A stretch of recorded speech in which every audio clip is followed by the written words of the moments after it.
I'll explain to you. My name is Sheikh Lias. As you see, I'm Australian. I want to explain to you the history of your country so that you will. I'm a Babar by lineage. So I want to explain to you the history of your country so that you have an idea on it. Now, let me start with it. Um, uh, First, today I'm going to tell you about Sierra Leone. Sierra Leone is a small country situated in the west coast of West Africa. It comprises of four regions, but Western region is not widely known because it's the place of the capital city and is divided into two: the Western rural and the Western urban, the North, South, and the Eastern regions. And it is a wide country with a very various of culture. Understand diversity of culture. Sierra Leone is comprises of 16 ethnic languages, and each languages is varies from the towns, either the towns or the cultural influence or the culture. Now I will start again. The origin of what do you mean by indigenous people? Indigenous, I will say they mean the tribes of the tribes, indigenous ethnicity, the tribes of the country, the tribes of this country. So I will start. The first people to come into Sierra Leone were the Bulom and the Limbas. The first people to ever visit Sierra Leone were the Bulom and the Limbas. The Bulom. The Bulom were people who are living in the southern coastal part of the Sierra Leone, and they were the first people to visit, or first people to come in contact with the Europeans, but they were defeated by the Mani by the 1560s. Yeah. And the Mani shared the land. The Mani were, I would say, the descendant of the Loko and the Mende. The Mani shared the land, which is usually known as Upper Bulom and the Lower Bulom, which is Shabro Island, which is now the Lower Bulom and the Upper Bulom. So the Bulom and the Cream are sometimes are close. They call themselves a king. That means a king in the sense means those who run away.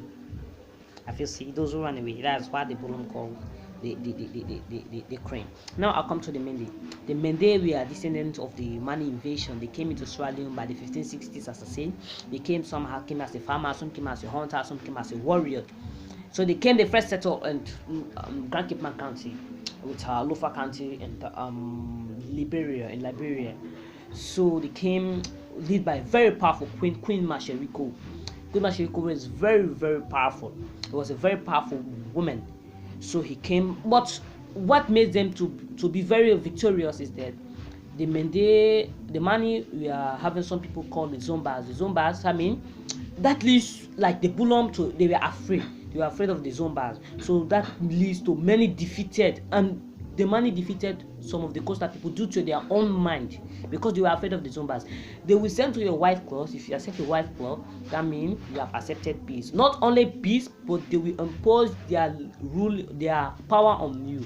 If you reject it, that means you will bring war. You fight war, and the war will not only end, but you'll be eaten by the Zombas. So that caused many coastal people to be afraid of the Zombas. And the Zombas were very powerful with very technical, very technical weapons, very technical weapons.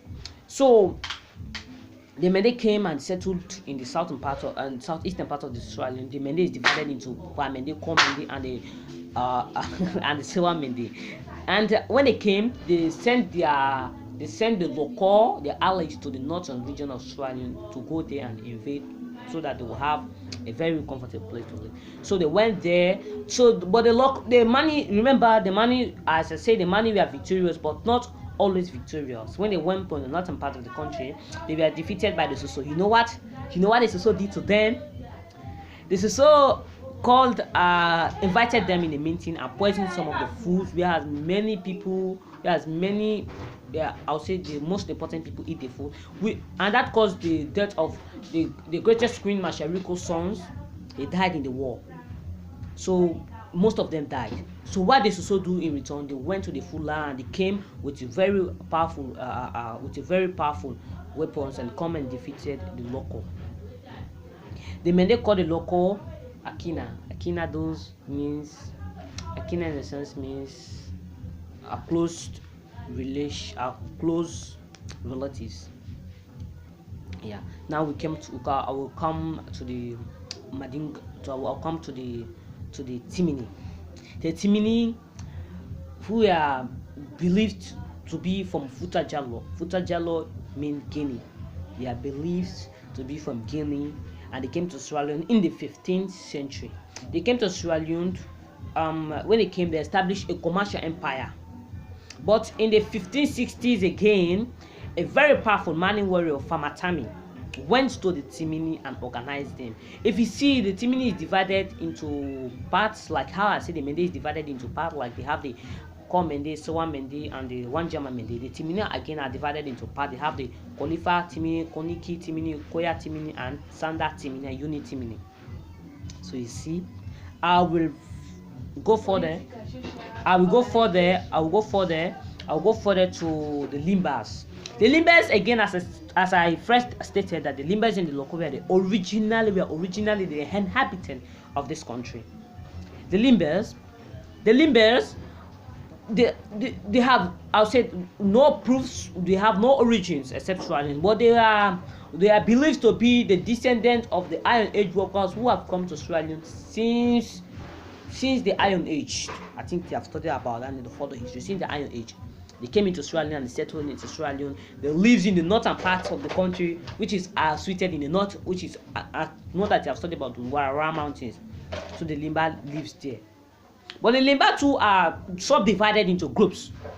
We have the Warawara Limba, the Tonko Limba, and the Pirwa Limbas, with the Sarfokro Limbas. And the Limbas I would say, they are the third largest ethnic groups in Sierra Leone. The Timini is the first, the Mende is the second, the Limbas is the third. So you see, some people say the Mende, some people say the Timini. You know, this country is diversity of culture, clash of culture, and I will say so. So the Timini are the third, the Limba are the third largest groups of Sierra Leone. Now I'll come to the Kono and Divide. The Kono and Divide too are from Konosu. They are from descendant of Guinea, but they left their country to come. They come into Sierra Leone to find salt. They find salt. So when they came into the country, the Vai left the Kono behind, and they decided, because some of them were tired, so they decided to left behind. So the Vai continued their journey to the south. So they usually call it Kono Kanina. That means those that will returned. Yes, those that will return. That's why the Kono call the Vai Kanina. Those that will returned.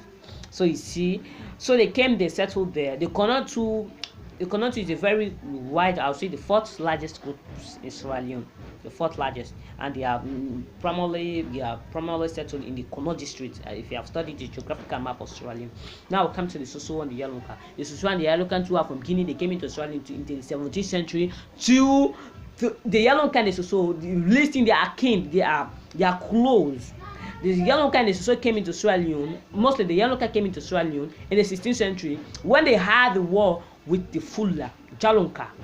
They were defeated by the Fula and they pushed them inward into Sierra Leone, the northern part of the Sierra Leone, which is usually Kwenel Dugu district. They pushed them inward, and Jalonka now was occupied now by the Fula. So that's how they came to Sierra Leone. They came to Sierra Leone usually by war, the Futajalo Jihad, due to the Futajalo Jihad. But I want you to search for my videos more about the history of Sierra Leone, and if you watch this video, I want you to subscribe, and I'll really brief to you about some histories of Sierra Leone. I will go in further. Now I'll come to the Koranko. The Koranko too, they are from Guinea. You know, most of the tribes of Sierra Leone are from Guinea, Mali, and Niger. You see, like the Koranko are from Guinea. About the 17th century, they had some clash. They have some fight with the Kono. The Yalonka, before they settled to the north, the west of Kono country in present-day Kwenadugu, farming was their major occupation. This was the Yalonka. This was the occupation of the Yalonka. You know, they have some clash with the Kono. So, but before they settled, they were farmers. So we'll come to the Madingo. The Madingo, as you know, the Madingo is a wide language with the Fula. They are very wide ethnicities. They are, I would say, one of the most largest ethnicity groups in West Africa. The Madingo came into Sierra Leone in the 17th century. Some said they are from Senegal, some said they are from Guinea. Yeah, they came into Sierra Leone in the 17th century as Islamic teachers, Islamic scholars, and traders. They came. That's how they came here. But the Madingo, in history, in further history, they are believed to be the descendants of the Bambara. The Bambara, they are the ethnic groups of Mali, chunk of Mali, chunk of Senegal, chunk of Niger, chunk of Mauritania. That is their lineage. From there, come to the Fula. The Fula too, like the Madingo, like I've said, they are very wide. So they are, due to their wideness, they are called in different ways. They are called as Pula, they are called as Fulani, they are called as Fula. They are called in different ways, some which are forgotten. So the Fulas, they are from Senegal, but they came into Guinea. When they came, as I said, due to the Futa Jallo Jihad, they meet the Yalonka in Guinea. They defeated them and changed the Jalonka into Futa Jallo. Futa Jallo. That's what they did. They changed the Jalonka. They changed the Jalonka into Futa Jallo. So they came there. They came as a preachers, Islamic scholars, traders, and go. The Gisi people too came into Sierra Leone in the 15th century. They occupied the land along the eastern border with Guinea and Liberia. They are from Niger, but they are small group of Gisi here. They are usually in Kono, primarily in Kono, and I would say the largest Gisi groups here is in Kailan district. They are widely in Guinea and Liberia. So we'll come to the Gola. The Gola presently are from Liberia, so I've not changed their lineage yet. So they are from the Gola. The Creole too is a very wide group, but they are this. They'll say for me, Creole is not a tribe in Sierra Leone. Yes, they are not tribe because Creole are free slaves from the colony, from America, from Britain, Nova Scotia, Canada. They fought for the British, so later on they freed them with philanthropists because there were racism among them, so they decided to free them and they came to Sierra Leone. We have the Maroons from Jamaica. We have the recaptives. Recaptives, these are people who they caught when they have declared that there should be no slave trade. They caught them and slave ships, and they decided to free them in the shore of Sierra Leone, the shore of Freetown. Yes, we have the others. Now we come to the crew. The crew too, I would say the crew, they are in Cameroon, they are in Sudan, they are in Ghana, they are in Sierra Leone, they are in Liberia. They usually came into Sierra Leone as fishermen. They came into Sierra Leone as fishermen, which they established a town called New Freetown in Sierra Leone, in the capital city of Freetown. They were I would say they were engaging in timber. They are engaging in timber. So these are the ethnicities of this culture of the people of Sierra Leone. I'll just explain to them brief. But I want you to subscribe, and if you want to know more about your country, and I want you to search for me or to search the histories of Sierra Leone, the next time I will explain to you the political features of the people of Sierra Leone. Thank you very much. Yes.